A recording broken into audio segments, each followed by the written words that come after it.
everybody. Welcome. Thank you all so much for being here. This is a packed room.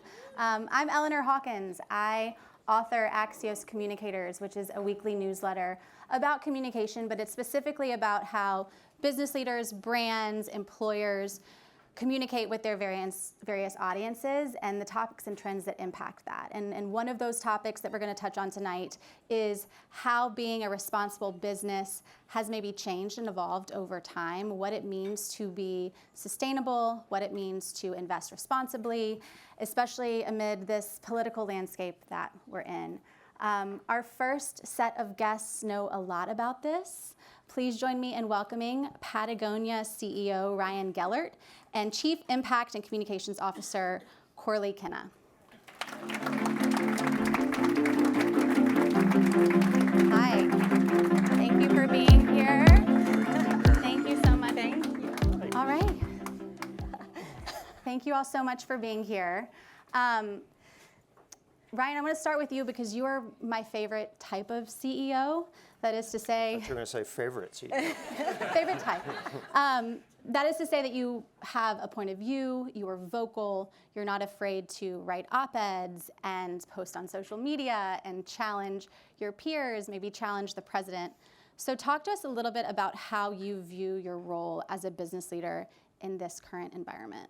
Yeah, I think it's more than just being a business leader. I think anybody that sort of gets the opportunity to bask in these warm lights and be asked questions in environments like this and considers himself a leader of any kind, I think has a responsibility to speak up at moments like this. And I think what we wrestle with quite a bit in this environment is how do we stay really focused on the issues where we feel we can be additive and have kind of an authentic point of view. And so overwhelmingly, that's on the role of business, and that's on environmental topics.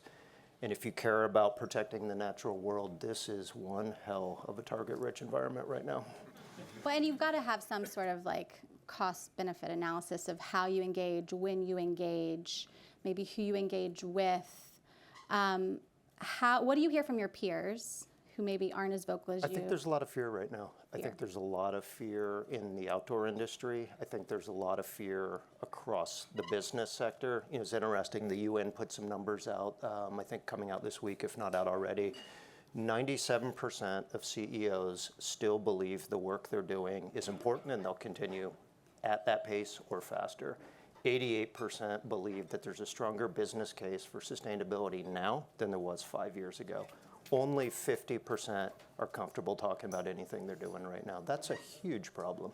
Well, and that's a challenge for you, right, as somebody who leads impact and communication.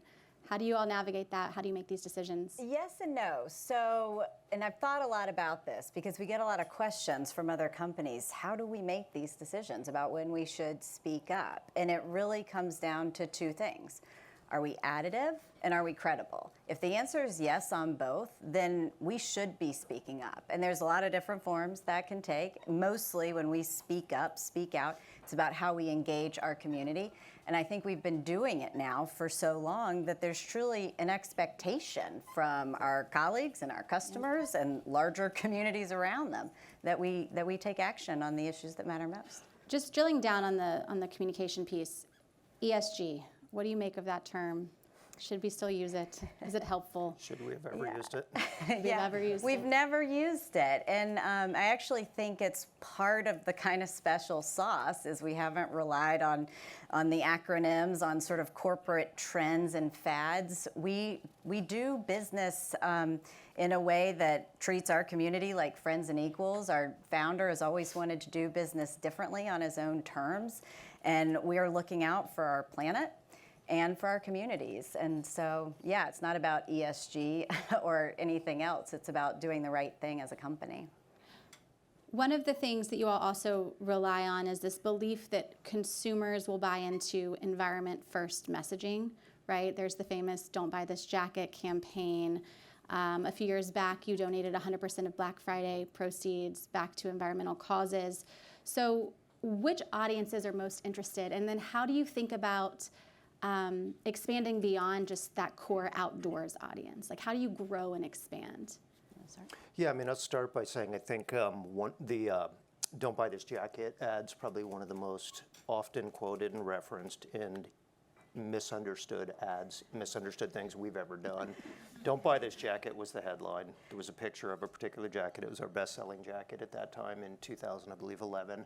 And then there was a whole block of copy at the bottom, which really spoke about the fact that we did everything we knew how to do to minimize the footprint of that jacket, and yet the footprint was this and this and this. And so what we're trying to encourage people to do was don't buy things you don't need, and if you do need things, buy quality. And I think that is a pretty universal message. And so I think often people think, well, are you an outdoor brand? Are you an activist brand?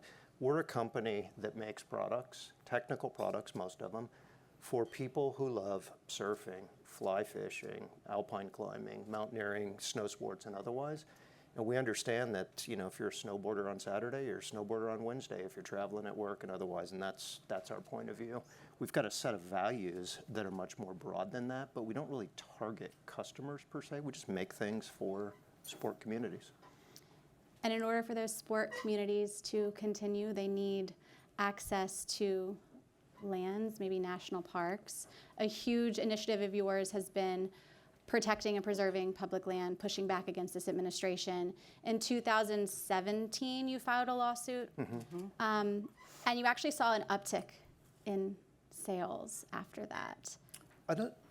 I certainly wouldn't make a causation statement on that one. Okay. You didn't see a boycott. Let me give the room a piece of advice. Suing the president is not a great strategy for driving sales. Let's just. So you don't anticipate any other lawsuits? I know you all have a challenge that's taking place right now around the roadless rule. Yeah. I mean, I would say this: our mission statement is we're in business to save our home planet. As Corley said a bit ago, we do that in service of our communities, including our customers and our employees. We've done it for the better part of our 52-year history. We think to be additive, we think to meet the challenge of this time, we've got to use our money, we've got to use our voice, our convening power, and any other resources that we have available as a business. And so, will we sue? Will we get involved in litigation to further those aims if needed? But there's nothing current. And I would just add, we got involved in that lawsuit because we helped establish a national monument called Bears Ears National Monument. And so we supported the grassroots groups who helped to establish it, and that led to it.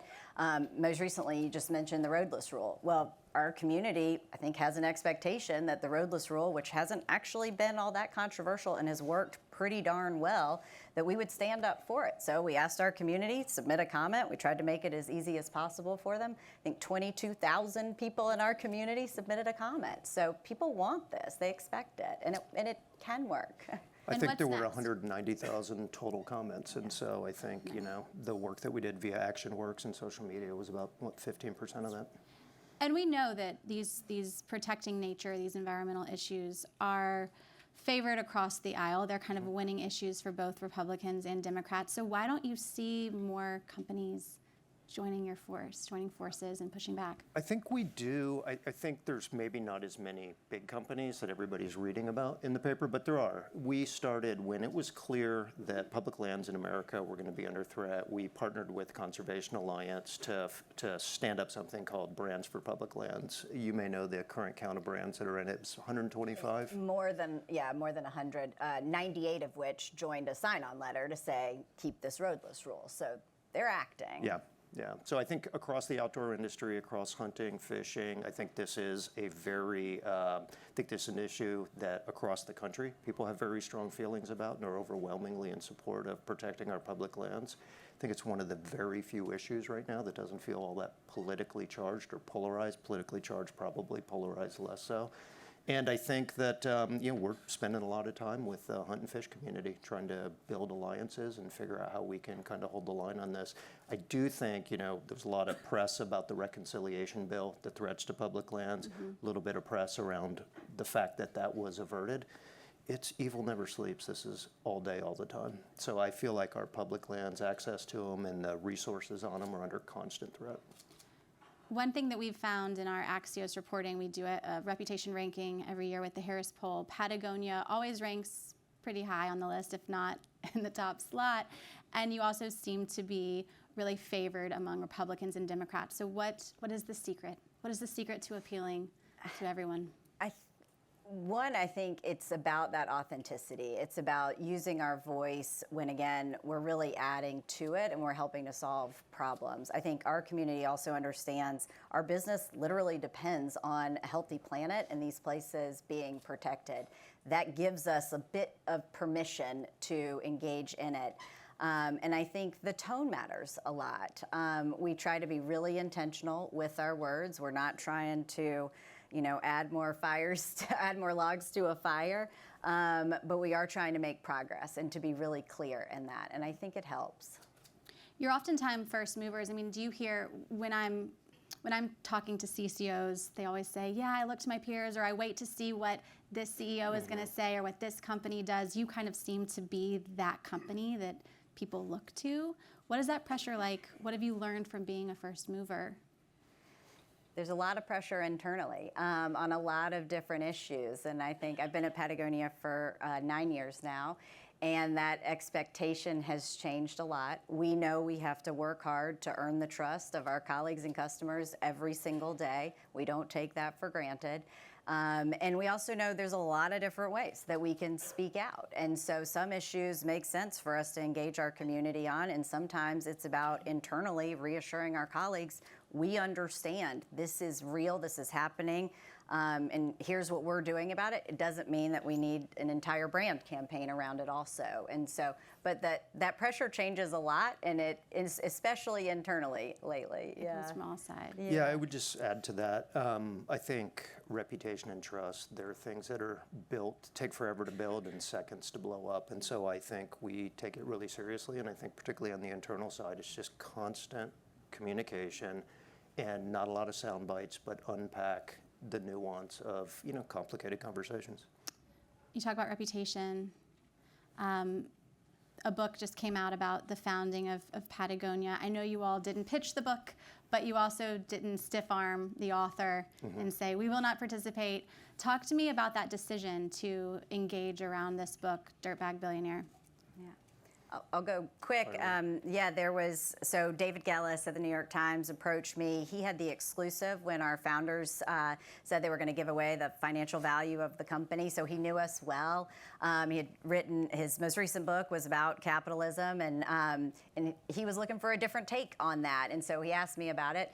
And I took it to Ryan and the senior team, and there's two things we can do here. We could ignore it and act like it doesn't exist, and he'll write a book that's not informed by what we're doing, or we can participate and help make sure he has the access he needs to do the research he needs to get this right. I think he got it right, and yeah, it was fun to explore that history with him. Yeah, I would just add, it's, we sit around and breathe our own exhaust quite a bit, and so it's nice sort of getting an outside-in perspective on the history. There were a number of things I sort of thought about differently hearing it from the outside. It's a great book. I'm not here to sell books, but you all should I get read no it. commission on the book. One of the things that he writes in the book that I want to end on, he writes that within the first 50 years, Patagonia became one of the most progressive companies in the world, setting the agenda for the rest of corporate America with its commitments to childcare, embrace of work-life balance, its focus on sustainability, and its political activism.